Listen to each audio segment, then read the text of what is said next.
Hello guys, so paano? Heto na naman tayo. Bale, tanghali pa lang, tawag na ng tawag si wifey sa akin. Gusto niya kasi akong papauwiin sa bahay ng maaga. At syempre, dahil may work ako, di agad ako pumayag. Baka kasi mamark as absent patuloy ako. Kaya sabi ko, mga 5:30 baka nasa bahay na ako. At nag-okay naman siya. Bale, may lakad kasi kami at may aatenan na birthday. Bale, 60th birthday kasi ng boss ni wifey and at the same time ay ninang pa namin sa kasal.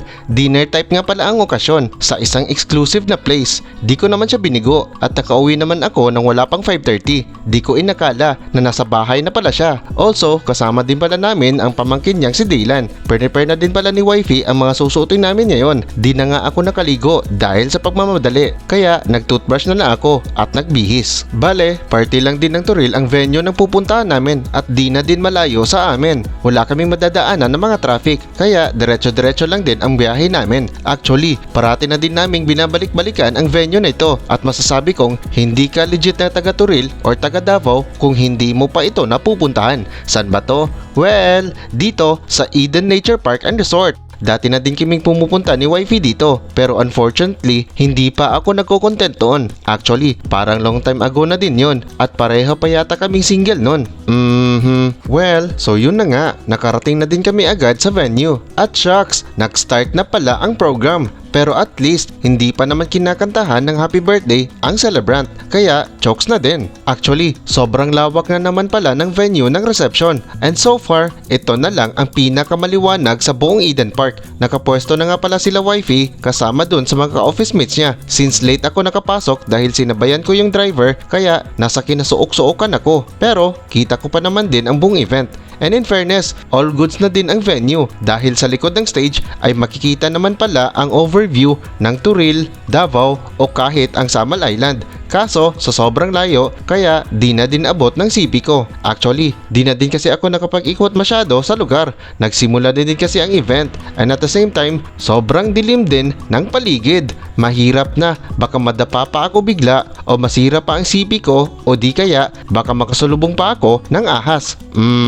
At kinantahan na nga ang celebrant. Pagkatapos ay pinapapunta na dun sa stage ang lahat ng mga bisita. Syempre, kasama din ako dun. Maya-maya pa ay sinimula naman agad ang chibugan. O diba? Buffet style nga pala ang kain dito. Maliit lang din ang plato kaya di na din nakabanat sa pagkuha at pagpuno ng mga foods. Oo nga pala, pare-pareho lang din kami ng mga pagkain na kinuha. Kaya parang wala na ding lamangan dito. Sina Joy at Dylan, pareho silang kumuha ng mga veggies. Kaso ako, may lechon, may chicken, may soup, mga delicacies. Nagkuha na din ako ng mga fruits at syempre, drinks. Kanya-kanyang pwesto na din ng mga tao dito. Kung kanina ay isa at dikit-dikit sa iisang mesa, ngayon sa kain, parang kanya-kanyang pwesto na din ang iba. Oo nga pala, since isang park ang Eden, marami ka din ma-experience ng mga attractions at activities dito. At syempre, more on nature ang mo-observe mo. Also, sa kaalaman ng lahat, noong 2016, bumisita din pala ang mga Miss Universe candidates dito. And of course, na-enjoy din naman sila sa mga activities dito. Yung iba nga, nag-swing, sky cycle,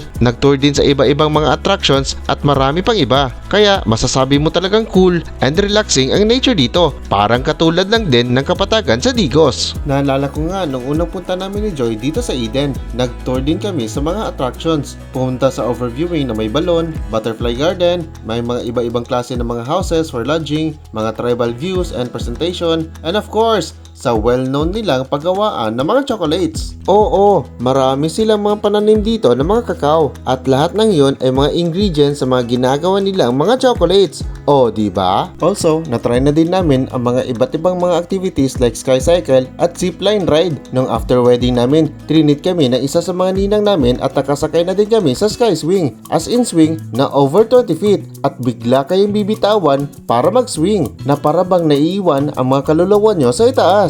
As in, extreme experience talaga. Kaso, sa sobrang extreme, di nga pala nakasakay si Joy nun dahil na din sa sobrang takot. Well, at nabusog na din kami sa mga kinainan namin at proceed na naman sa program ang celebration ngayon. Nakakatuwa nga kasi nagpalaro sila ng Bring Me. May pa-talent-talent din and of course, may pa-cash prize pa sila. At syempre, di rin mawawala ang mga greetings, presentation at storyline related sa birthday celebrant. Natapos din naman na maaga ang event dahil na din may mga pasok pa sa work ang karamihan sa mga nag-attend. Weekday din naman kasi ngayon. Overall, nag-enjoy at nabusog din naman lahat ng mga bisita na nag-attend dito. Yung iba nga sa office na nila nag-prepare sa mga makeups at attire bago nakarating dito. Sabay-sabay na din kaming nagpaalam at nagsialisan sa venue. Yung iba nga daw dito parang nabitin din kasi kulang daw ang mga pangmay din ng mga pics sa venue. Medyo late na din kasi nakadating at gabing-gabi na. So paano? Happy 60th birthday na din sa ninang namin. Wish you good and healthy living na din. At sana po maraming birthdays pa ang masaselebrate nyo kada taon. Oh yeah!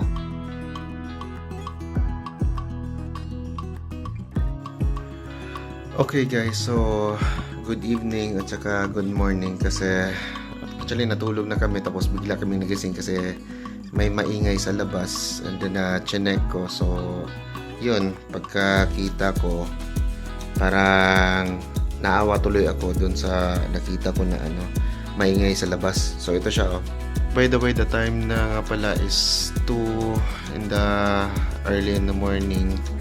So yan, nahirapan ako makatulog kasi dun sa nangyari. So may maingay kasi dun sa labas and then chinek ko. Okay, so ito yung maingay sa amin sa labas. So medyo kawawa kasi siya na lang, o nga pala siya na lang mag-isa sa kulungan niya kasi yung mama niya dinala dun sa bukid kasama yung kapatid niya. Kaya actually nagulat lang kami kasi siya na lang mag-isa tapos yung mga kasama hindi namin alam, pinadala na pala dun sa bukid. So yun, actually medyo pa lang to, parang 2 months old pa lang to, 2 months or 3 months old. So nakakaawa, siya na lang pala mag-isa kaya umiiyak sa labas. And then siguro malamig, walang katabi, so that's why pinasok ko na lang siya dito sa loob ng bahay. And then nakakalungkot kasi late namin naisip, wala pa pala siyang pangalan, wala na din ako maisip na pwedeng pang name. So yan mo na, comment na lang lagay nyo na lang sa comment section anong pwede namin may pangalan dito. Cute pa naman siya, lalaki pala to, so at least may mabigay man lang na panlalaki na name. Oo. So for the meantime, dito na lang muna siya sa loob ng bahay. Nilagay na lang muna namin siya dito sa may kusina.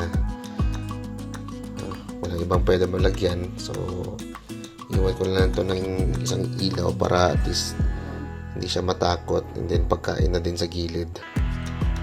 So yun lang muna. So baka makatulog pa ako, iwan ko na muna siya dito. So till next time ulit, see ya. Doggy, bye-bye na din. Yahoo!